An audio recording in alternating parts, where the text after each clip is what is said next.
Hey all you crazy extreme gardeners. Today I was outside working in the garden, planting more stuff, and I guess we had a low pressure system up in Nevada that's been triggering a lot of thunderstorms up in Yavapai County and northwest of us, all the way to the Colorado River. So we got a dust storm here in Phoenix. We're in the North Valley right now at my house. So I'm doing some extreme gardening in the dust storm and possibility a chance of a thunderstorm. So we'll see if we get any rain. We only had a 10% chance, but that doesn't mean anything here. We had a 10% chance could give us an inch of rain sometime. So we'll see what happens. But I can give you a little quick update of what I have been doing. So I'll turn this thing around. Yeah, you can see the weather's getting pretty nasty in the North Valley. Big brunt of the dust storm just went through, so it's not as bad as it was. I had to run in the house when it first hit. I just noticed my Jerusalem artichokes are blooming. So now the weather's starting to cool down. Now it's only in the 90s. It's only supposed to be normal by the weekend, probably about 90 degrees, which is typical for October. But I've been planting some things around. I got this tangerine tree that I put in the ground, and as a practice on this south and west sides of all my trees I've been planting, I've been taking some of my canna bulbs and planting those there so that next summer it'll be protected when it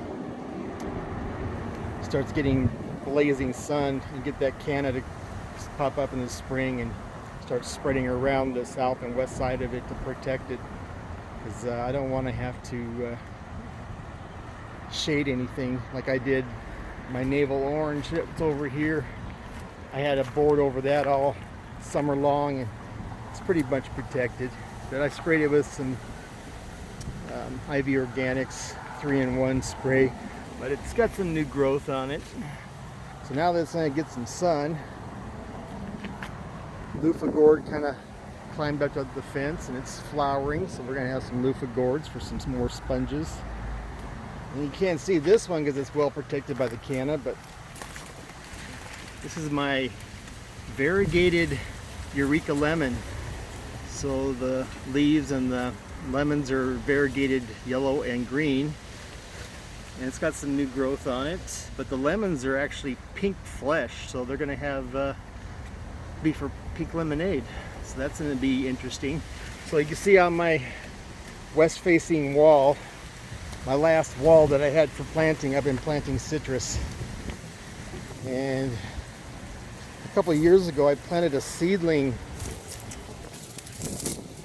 Spanish lime, and it's been protected by this Arabian jasmine. But if you look right here, this is the Spanish lime tree. So that was just a seedling when I planted it, but it's doing very nicely being protected by that Arabian jasmine. But now I can cut that Arabian jasmine back, let it get a little bit more sunlight, so I can have sun all winter. You see my ferning asparagus right there, harvesting that sun for the chlorophyll, developing those roots. I have two varieties of asparagus. In the spring we can harvest the asparagus, and then in the summer I let them go to fern. Oh, that starfruit doesn't like that wind. It's going to be losing all its leaves because it hates wind. It's very sensitive. Starfruit, they're sensitive to wind and cold and anything extreme. They just kind of lose all their leaves and then they get a new flush. So they're like my babies, very sensitive.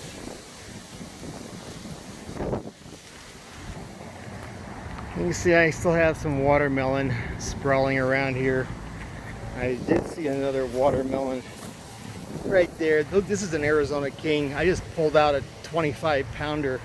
I was on vacation, so I knew it was there, but when I came back it was bigger than a basketball. And they're orange flesh, but they grow really good in Phoenix. That's the variety besides the Crimson Sweet. It's Arizona King. But they get big and they're orange flesh, do really well. can see the roselle, jamaica for my tea for Christmas. All the sweet potatoes. This Mexican lime has been getting very bushy, growing nicely right here. It's getting a lot more sun now that Tithonia's died. I took out a bunch of canna over here. I planted some more sugar cane, and it's popping up. So hopefully we can get some sugar cane in 12 more months. Got another area to harvest.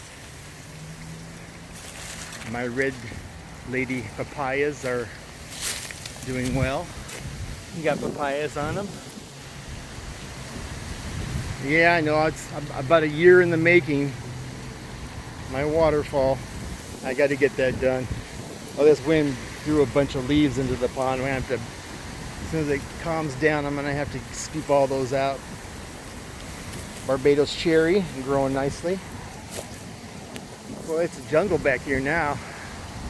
Maybe there used to be a Shasta pool here. Now it's bamboo, fig, peach, lemongrass, papaya, canna.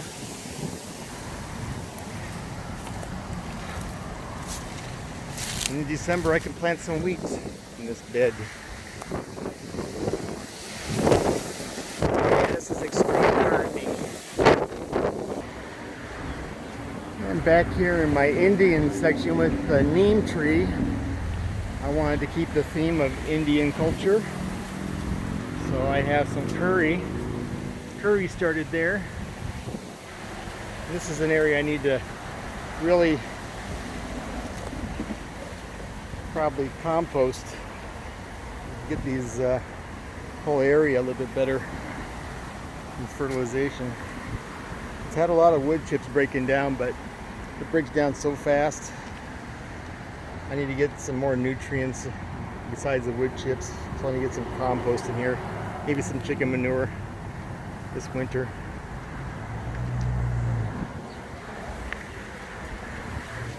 What else we got here? Pear tree survived another summer. It's been almost, it was the second summer it's gone through. So it should be getting acclimated. I bet you it'll take off next year to match the other Waddell pear. The two I have there. Look how tall they are. What's up, guys?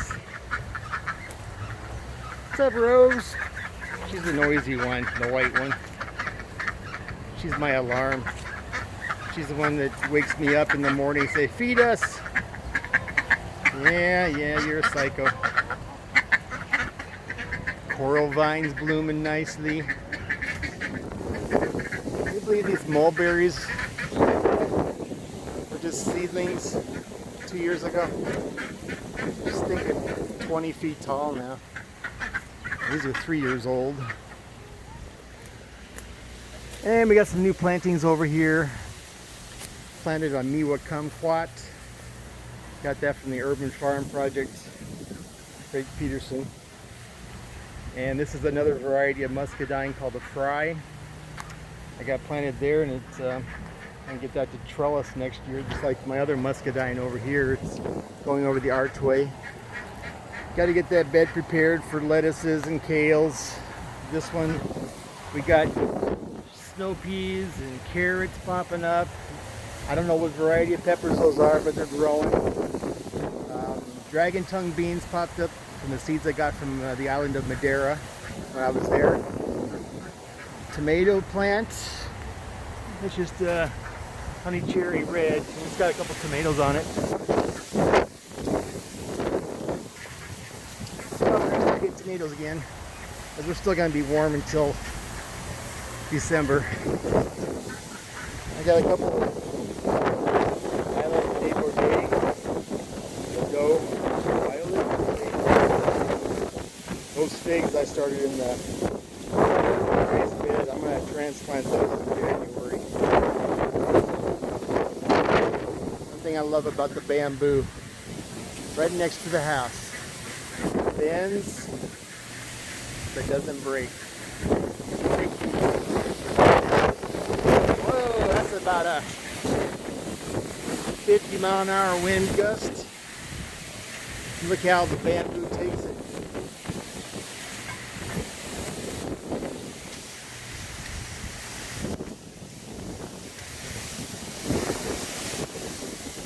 And that's harsh wind.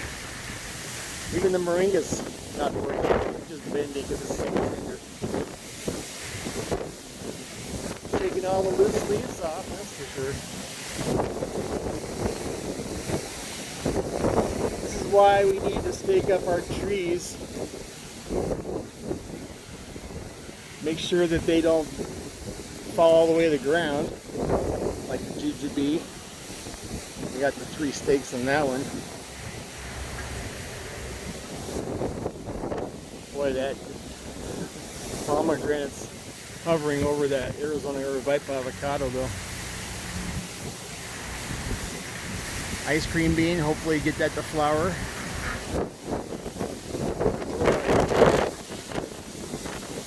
See how our weather abuses our trees here in Phoenix?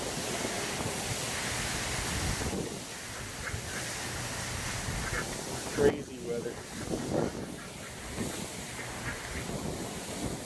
You'll see how bad it looks up front. See, this is why you want to plant as much as you can, because the trees will protect each other. Look out front, fruit lot isn't getting beat up too much. I just planted another fig here. This is Texas everbearing.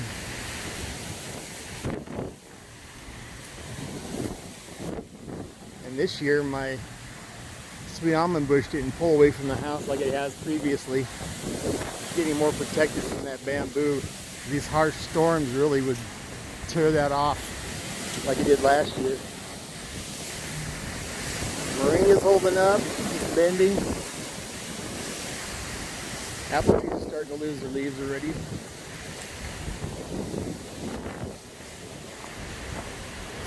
Got some Meyer Lemons.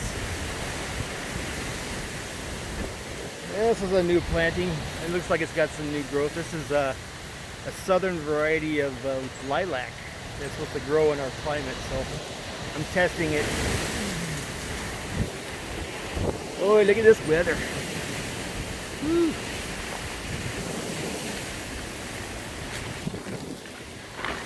Lots of oranges, Valencia. Jamaican cherries, get some cherries on it. Starting to go into the season that it really loves. I kind of pruned that back a little bit.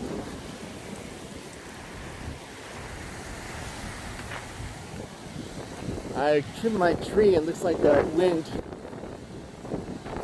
blew all the branches I was chipping up. That's what I was working on when the storm hit.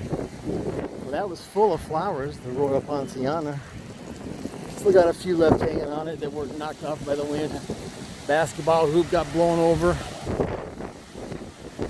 You see how they're trimming back the tree. Get some more sunlight. The guavas and the blackberries, because the blackberries haven't been growing. They haven't been getting enough sun. It's been surviving. But looks like I gotta hold off on this from the weather.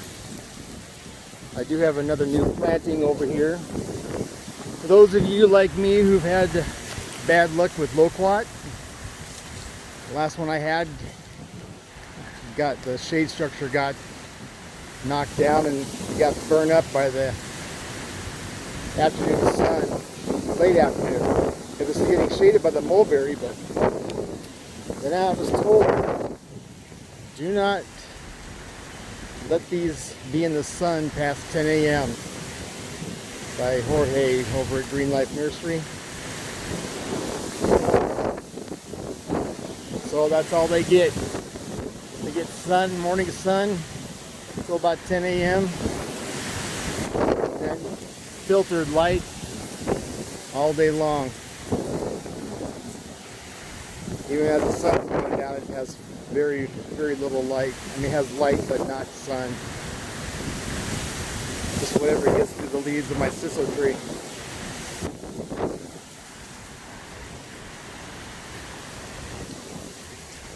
And this is my pomegranate hedge, Barbados cherries.